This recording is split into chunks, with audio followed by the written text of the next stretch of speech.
दोस्तों आरबीआई ने SBM bank के फॉरेक्स ट्रांजैक्शन के ऊपर प्रतिबंध लगा दिया है और इसका असर हमें काफी सारी फिनटेक फर्म्स में देखने के लिए मिला है जिन्होंने एसबीएम बैंक के साथ पार्टनरशिप किया है, जैसे कि नियो ग्लोबल ने इंटरनेशनल ट्रांजैक्शन की सर्विस बंद कर दी है और इसीलिए इसका अल्टरनेटिव निकालते हुए इन्होंने एक नया सिक्योर्ड क्रेडिट कार्ड लॉन्च कर दिया है। जी हाँ दोस्तों, क्या है पूरी कहानी आज इस वीडियो में मैं आप सभी को बताने वाला हूं।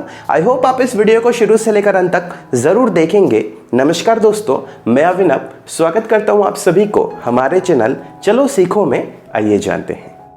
अब दोस्तों 23 जनवरी को आरबीआई ने एसबीएम बैंक के सारे ट्रांजैक्शंस के ऊपर प्रतिबंध लगा दिया है जो एलआरएस यानी कि लिबरलाइज्ड रेमिटेंस स्कीम के अंदर आते हैं। एलआरएस एक प्रोग्राम है जो लॉन्च किया गया था 2004 को, जिसके तहत भारत के सभी नागरिक इंक्लूडिंग माइनर्स एक साल में भारत के बाहर $2,50,000 का फॉरेन करेंसी ट्रांजैक्शन कर सकते हैं, जिसे हम रेमिटेंस भी कहते हैं। लेकिन हाल ही में आरबीआई को एसबीएम बैंक के लिबरलाइज्ड रेमिटेंस स्कीम में कुछ गड़बड़ी लगी और बैंकिंग रेगुलेशन एक्ट 1949 के सेक्शन 35A और 36(1)A के तहत एसबीएम बैंक को पेनलाइज कर दिया और एसबीएम बैंक को यह नोटिस जारी कर दिया कि अब आप टेम्परेरीली फॉरेक्स ट्रांजैक्शन नहीं कर सकते हो।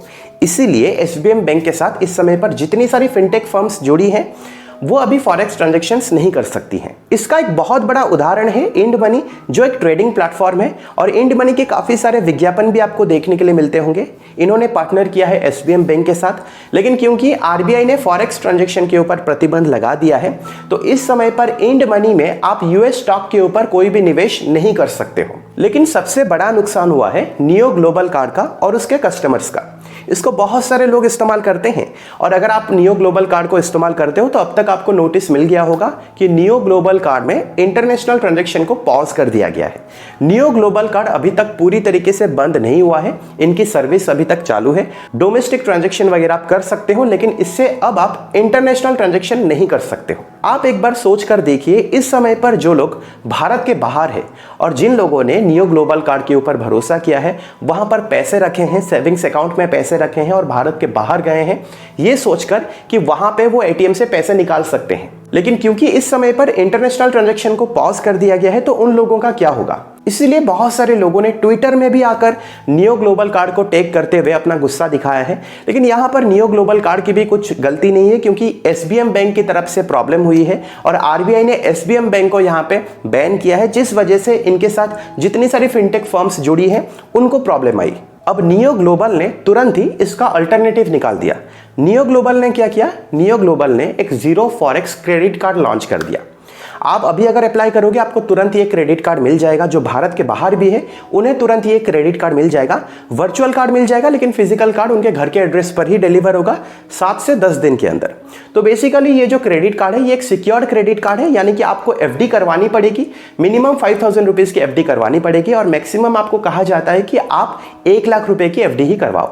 जितने की आप एफडी करवाओगे उतने की लिमिट आपको मिलेगी और यहाँ पे आपका क्रेडिट स्कोर भी चेक नहीं किया जाता है। ये life time free credit card है। इसमें फॉरेक्स ट्रांजैक्शन के ऊपर आपको कोई भी फॉरेक्स फी पे नहीं करनी पड़ेगी।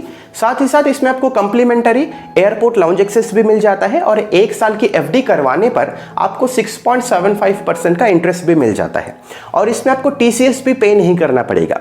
यानी कि अगर आप एक फाइनेंशियल ईयर में 7 लाख से ज्यादा का फॉरेन ट्रांजैक्शन करते हो तो उसमें आपको टीसीएस पे करना पड़ता है, टैक्स पे करना पड़ता है। तो इसमें कोई भी टैक्स आपको पे नहीं करना पड़ेगा। देखिए, अप्लाई करने का प्रोसेस बहुत ही ज्यादा सिंपल है। आपको नियो ग्लोबल की एप्लीकेशन में जाना पड़ेगा और वहां पे होम पेज पे आप चेक करना जीरो फॉरेक्स क्रेडिट कार्ड लिखा गया होगा, उधर आपको क्लिक करना पड़ेगा। उसके बाद लेट्स गो पे आपको क्लिक करना पड़ेगा। अगले स्टेप पर आपको क्या करना है, एड्रेस डालना है। तो जो आपका परमानेंट एड्रेस है जहां पर ये कार्ड डिलीवर होगा वो एड्रेस वहां पे आपको डालना है। उसके बाद नेक्स्ट स्टेप पर आपको एफडी अमाउंट सिलेक्ट करना है। मिनिमम आपको 5,000 रुपए की एफडी करवानी पड़ेगी और आपको रिकमेंडेशन यही है कि आप मैक्सिमम 1 लाख रुपए की एफडी करवाएं, उससे ज्यादा ना करवाएं। नियो ग्लोबल भी अपनी तरफ से यही कहता है।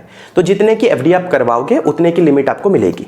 वंस आप एफडी बुक कर देते हो, क्योंकि ये जो एफडी है, एफडी अमाउंट है, ये डायरेक्टली आपके सेविंग्स अकाउंट से पैसे कटते हैं। तो अगर आपके सेविंग्स अकाउंट में पैसे नहीं है तो पहले आपको सेविंग्स अकाउंट में पैसे डिपॉजिट करने हैं और वहीं से ही एफडी क्रिएट होगी। आप अपनी लिमिट को भी इंक्रीज कर सकते हो। कैसे इंक्रीज कर सकते हो? अगर आप नई एफडी क्रिएट करते हो तो आपका जो टोटल एफडी अमाउंट है उतने की लिमिट आपको मिल जाएगी।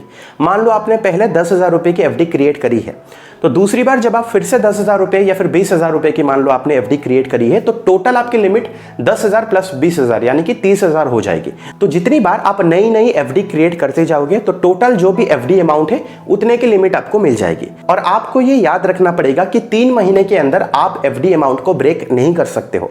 अगर आप ब्रेक करोगे तो आपका कार्ड ब्लॉक हो जाएगा, दोबारा आपको कभी भी ये कार्ड नहीं मिलेगा। आपको ये भी याद रखना पड़ेगा कि अगर आप एफडी ब्रेक करना चाहते हो तो एक एक एफडी अलग से ब्रेक नहीं होती है, सभी एफडी एक साथ ब्रेक होती है। और अगर आप प्री मैच्योर विड्रॉल कर रहे हो तो आपको 1% की पेनल्टी भी पे करनी पड़ेगी।